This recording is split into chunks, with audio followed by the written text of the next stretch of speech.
Bom, o Hospital de Custódia e Tratamento Psiquiátrico é um estabelecimento prisional que foi construído com recursos de um convênio com o Departamento Penitenciário Nacional.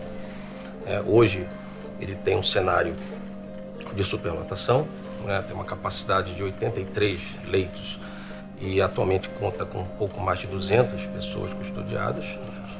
Agora, com o mutirão do Conselho Nacional de Justiça, é um trabalho muito forte no sentido de tentar fazer esse esgotamento dessa população. A situação de segurança do Pará, ele tem um complicador, um paradoxo de início. No combate a esse modelo manicomial, nós tivemos a Lei 10.216, que é de 2001.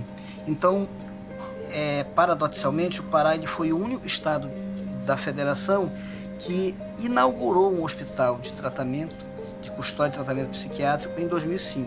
Quer dizer, na contramaré de tudo aquilo que vinha se lutando para se colocar a pessoa no meio aberto, né, em ambientes mais sociáveis, com experiências realmente palpáveis de outros estados que estavam vivenciando uma outra prática.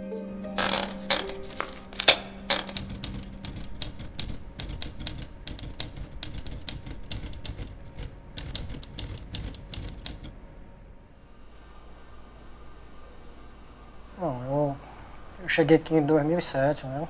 Eu vim de Redenção para cá, mas sou atual de Xinguara. Fui preso em 2004. Então, juntando o tempo de prisão, eu estou com 10 anos já preso, né? Só aqui no hospital eu vou fazer 7 anos. Então, eu sou casado, tenho 3 filhos, minha esposa mora lá em Xinguara. E a minha profissão é lavrador, sou do trabalho braçal, né? Trabalhando em fazenda. Segundo os especialistas do Renato Chaves, que é responsável pela perícia psiquiátrica, né? Ele foi diagnosticado como sendo portador de esquizofrenia paranoide. E durante esses 7 anos que ele está aqui, ele não toma medicação, nunca apresentou nenhum sintoma que justifique a esquizofrenia paranoide. Então, o seu Manuel, ele tem 2 filhas, gêmeas. E segundo alguns comentários na cidade, essas meninas não seriam filha dele. Você não é filha dele não, você é filha de fulano, filha de fulano. E aquilo eu me senti prejudicado, né? Aí eu fui mais a minha mulher lá na promotoria, né, no fórum. Aí ela falou, eu entendo isso aí, aí lavrou um inquérito, né, de difamação, injúria, calúnia e difamação, né? Mandou que eu levasse na delegacia. Então, aí eu fui lá, dei depoimento lá e tal, fiquei aguardando. Só que eles não chamaram eles, né? Então eu chegava, ficava esperando ali. Muitas vezes eu ficava por último e aí já acabava a audiência, já era 1, 2 horas da tarde. Acabava. Aí eu tinha que voltar no outro dia. E isso foi uma peleja, né? E assim foi. Aí o resultado que resultou que acabou acabando a consequência, eu cometi o delito, né? Até contra a vontade. Eu não tinha ideia de cometer esse homicídio. A minha ideia era fazer justiça, mas dentro da justiça, né? Eu só queria, eu e minha esposa, provar, conseguir na justiça um exame de DNA, para fazer eles pagar pela calúnia que está cometendo contra a gente, né? Acharam que era mania de perseguição, que essa pessoa não fazia nada disso, que não perseguia, que não tinha esses comentários na cidade e que tudo isso era invenção da cabeça dele, né? Que isso era delírio. E ele foi transferido aqui para o Hospital de Custódia. Isso aqui é uma prudência, o senhor tem que assinar essa prudência aqui, o senhor aí ajuda. Eu não li o papel, né? Eu peguei, não, pode assinar aí, o senhor não vai ajuda? Eu falei, tudo bem. Aí eu assinei, né? Aí eu cheguei lá na cerca, eu vou ler a medida de segurança. 3 anos, né, de medida de segurança, né? Eu acredito que o grande problema dela, ela está, desde que ela foi instituída, calcada na periculosidade. A culpabilidade é o que a pessoa fez, né? Então, você vai responder uma pena porque você matou, porque você roubou. A periculosidade é pelo que ele pode vir a fazer. E isso gera distorções históricas, né? Porque o que nós temos hoje? Hoje, a pessoa submetida no modelo antes da lei antimanicomial à medida de segurança, ele acabava ficando com uma prisão perpétua, porque ele não tem um tempo de prisão, ele tem uma avaliação psiquiátrica que vai determinar a saída deste sujeito do hospital, né, da onde ele está segregado. E questiona-se até mesmo essa questão dele ser tratado como sujeito, porque ele não responde por nada, né? A pessoa é submetida à medida de segurança, ele não é nem interrogado pelo juiz. Então, será que realmente ele é um sujeito de direito? Ele teria condições, sim, de pagar a pena dele, né, o delito que ele cometeu, numa penitenciária comum. E, com certeza, ele já estaria prestes a sair se já não tivesse saído, né? O absurdo é maior que, você olhando para a LEP, para o Código Penal, ainda hoje no Brasil vigora a necessidade da confecção de um laudo de cessação de periculosidade para essas pessoas deixarem ou não o espaço de segregação dentro de um hospital de custódia. Por que eu estou aqui? Já que eu paguei essa medida de segurança, né? Já fiz outra perícia, não passei, fiz outra e até hoje nada de uma definição do que vai ser. Né? Eu sou completamente a favor de toda a política antimanicomial, porque eu sei que realmente os hospitais de custódia, eles são verdadeiros manicômios. E uma coisa muito importante, né? Nós temos hoje uma lei federal, né? Uma lei que ela foi feita há 13 anos e que ela precisa ser efetivada e que nos dá todo o direcionamento para um tratamento dessas pessoas fora do ambiente de cárcere, porque o hospital de custódia ele é um ambiente de encarceramento. Há casos em que você tem a desinternação de um preso portador de transtorno mental e esta pessoa, ela pode ser entregue para uma família. Mas há casos em que não há família que se dispõe a receber esta pessoa.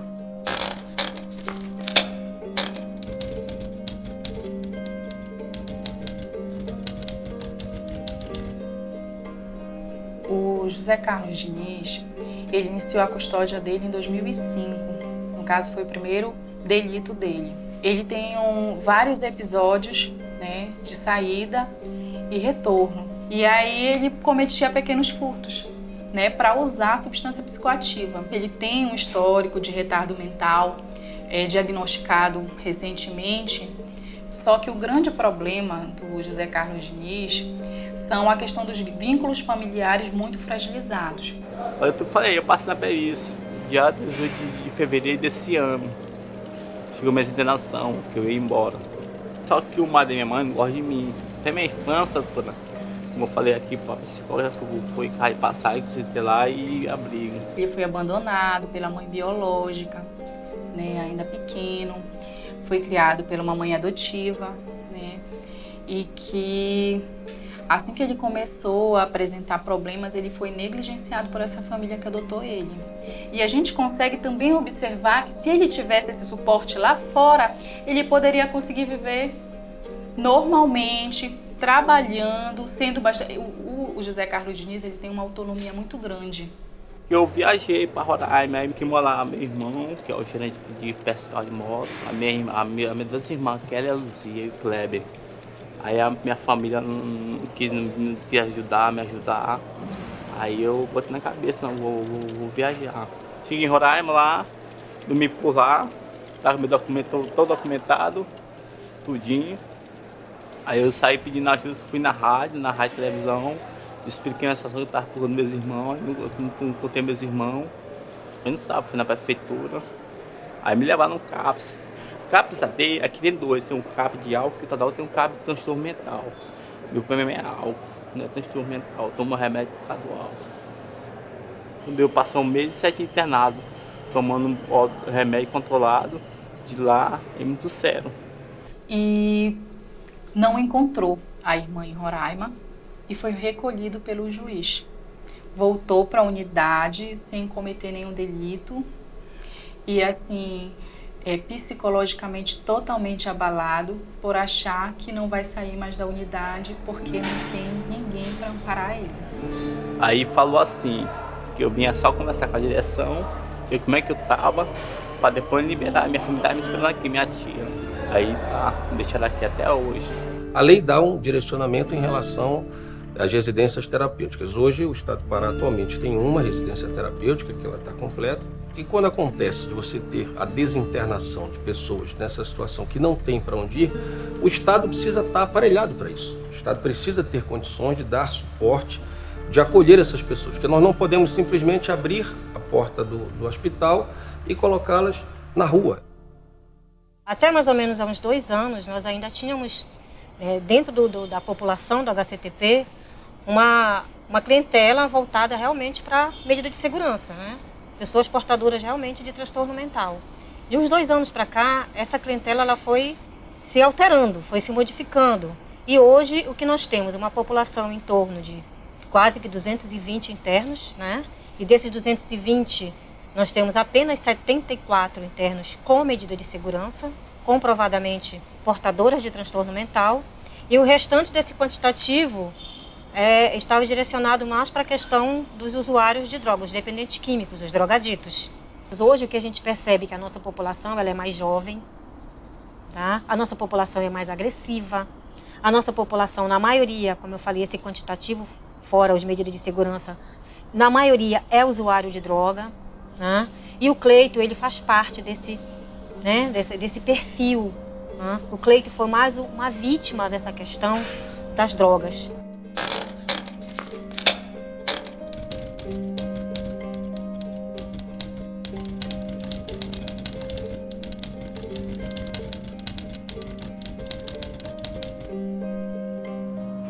Antes de eu ir para o hospital de custódia, eu vou ser breve, eu me envolvi aqui fora com drogas, comecei a conhecer o mundo da bebida alcoólica também. Então, a primeira suspeita foi a droga no bolso dele e um saco assim transparente com líquido amarelo dentro, né? A gente crê que fosse o quê? Cola, na época. Ele bateu tanto na minha irmã que ele jogou ela no chão, assim no chão, bateu e foi de murro. Foram 4 pessoas para tirar ele. Ele era uma criança, ele tinha menos de 14 anos. Levaram para a delegacia, ele ficou detido lá à tarde. E um policial falou para minha irmã, este garoto já usa droga. Como que uma criança de 10, 12 anos vai usar droga? Eu não acreditava, até porque eu era muito novinha na época, então não acreditava não. Teve uma época em que meu pai deu as coisas da casa, renovou os objetos de casa, geladeira, fogão.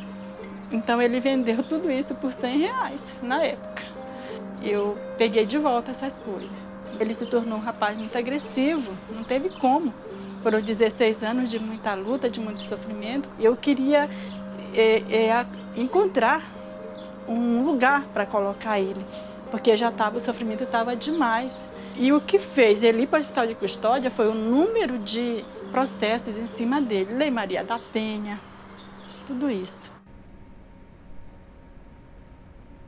Ele foi liberado aproximadamente há 3 meses atrás. Ele foi colocado lá por mim, sem o apoio da minha equipe, por incrível que pareça, porque a única que faz psiquiatria forense sou eu. E como eu sabia que ele não era um portador de doença mental, e sim de uma psicopatia, de um transtorno de personalidade e caráter, sabia que a medicação não iria resolver o problema. Ele era chefe da gangue Seguidores de Satã, né, que fazia rituais no cemitério, tá? Inclusive o sonho de consumo dele sempre foi me sacrificar para Satã como um troféu. Hoje eu olho para o meu passado, eu sinto nojo. Hoje eu olho como se eu estivesse vendo na minha frente é como se eu estivesse vendo imagens gravadas em vídeo do eu que eu era antes e estivesse vendo ao lado imagens do meu eu atual. O fato dele ter sido excluído da sociedade e se conscientizado, porque ele precisa se conscientizar, e ele se conscientizou de que realmente ele era uma pessoa nefasta. Eu não acho lógica, sentido para esse local existir. Por quê? Porque é um local de tortura psicológica total.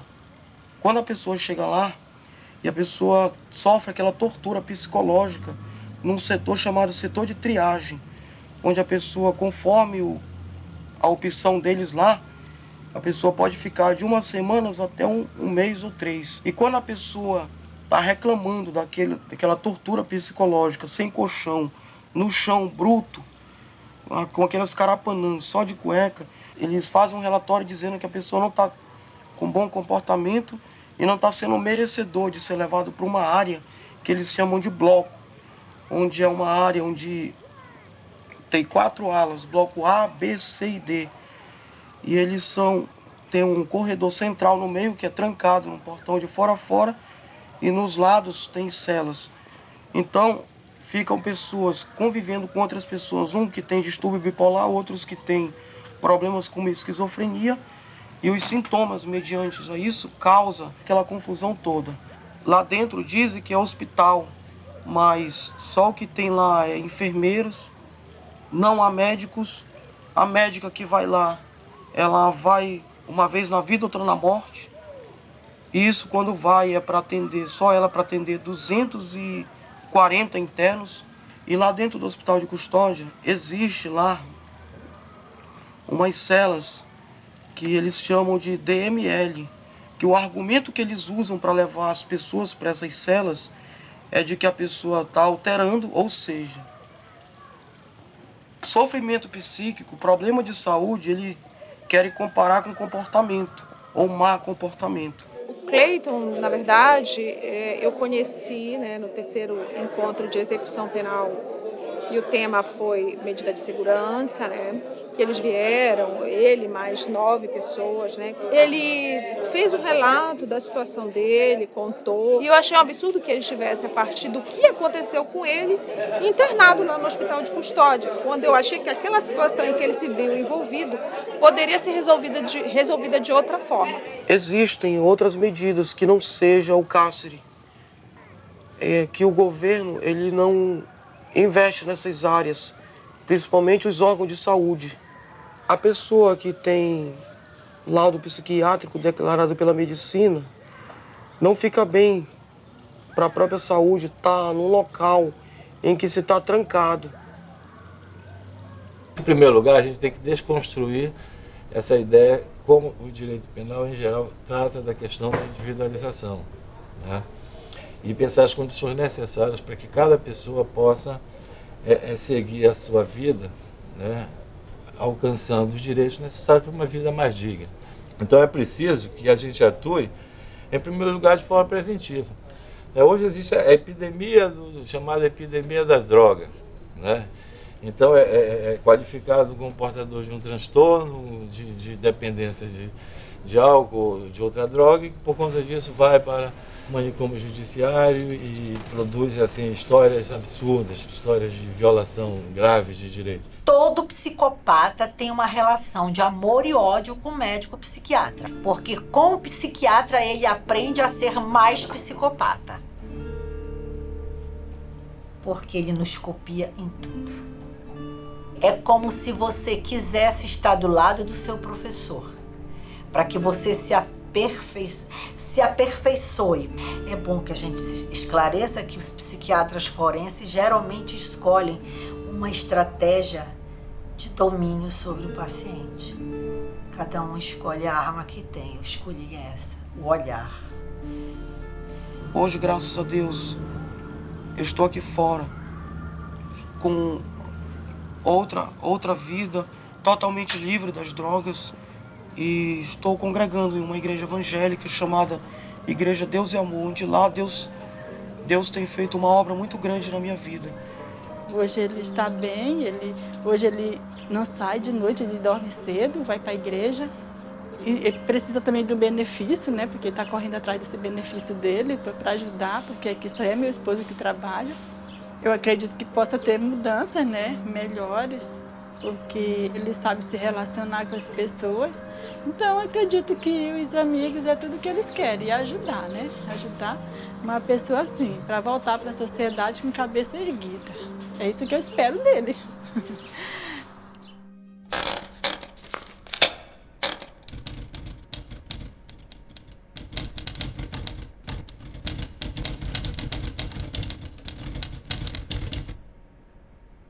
A chegada do seu Hermínio, de um modo geral, para a equipe foi um grande susto, né? Porque foi uma chegada muito brusca e eu tenho a impressão de que a equipe sentiu muito.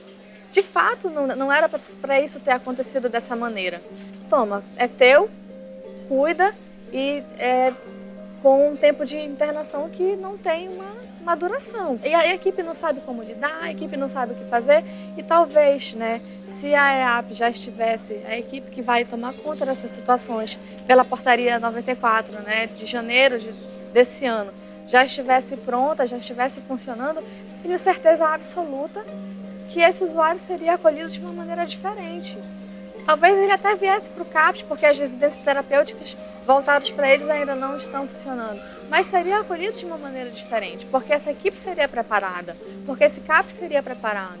Então aqui tem essa porta de entrada, uma sala de TV, de diversão, até mesmo terapia e tal.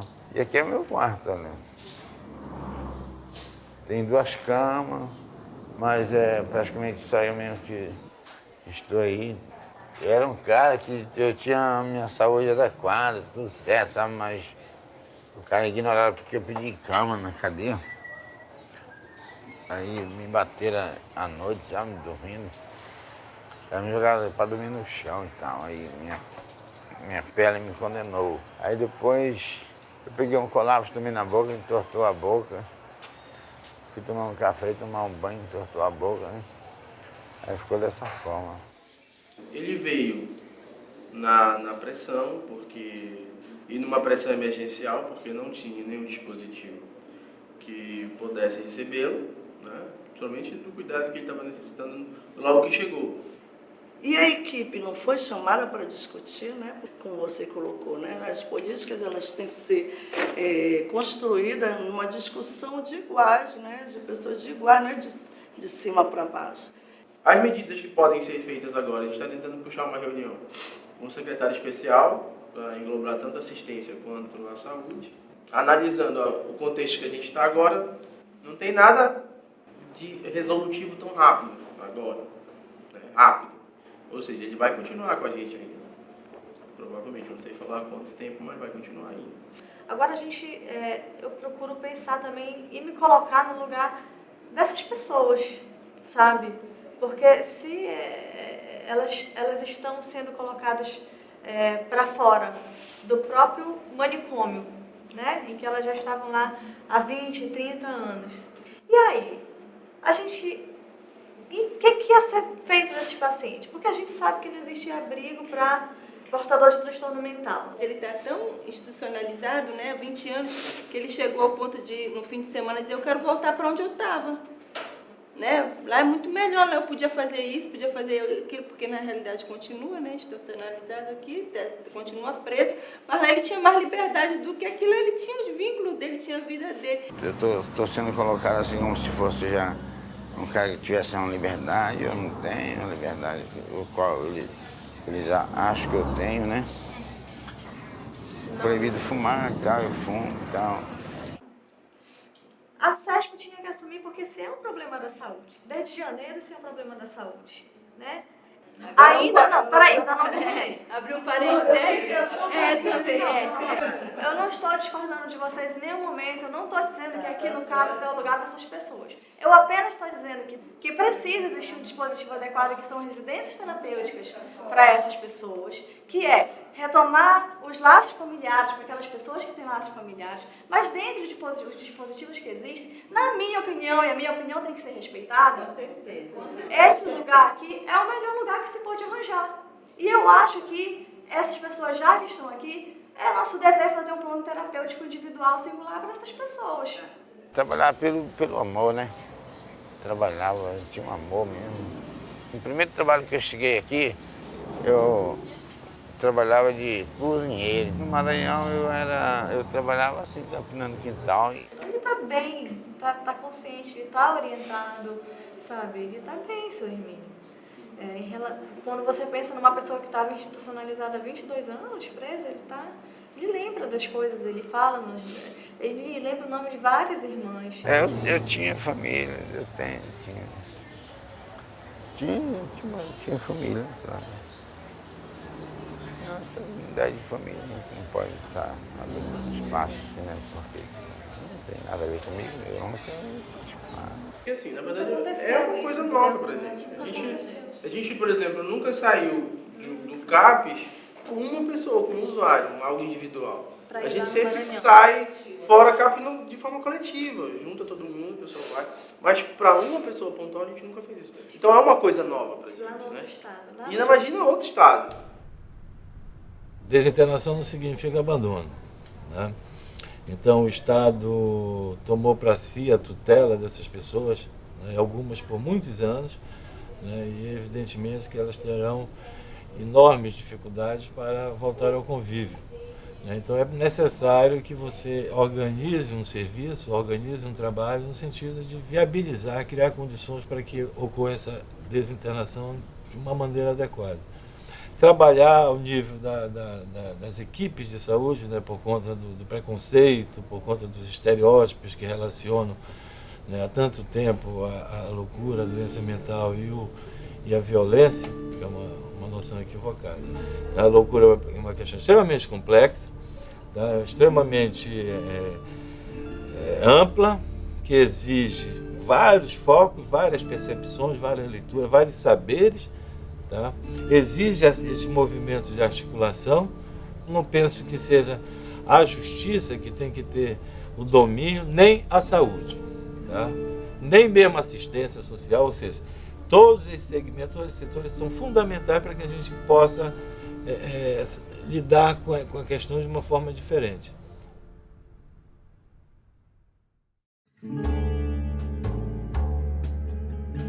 Do lado de cá tem música, amigo e gente pra conversar, né? Tá legal. Do lado de cá tem música, amigo e gente pra conversar. Sério.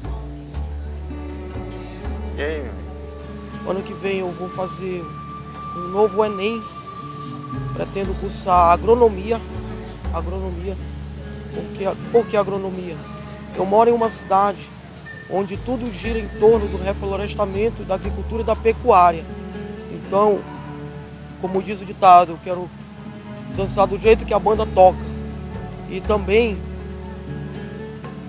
o que eu aprendi de estilogravura, eu pretendo colocar isso na prática para brevemente poder estar disputando o Arte Pará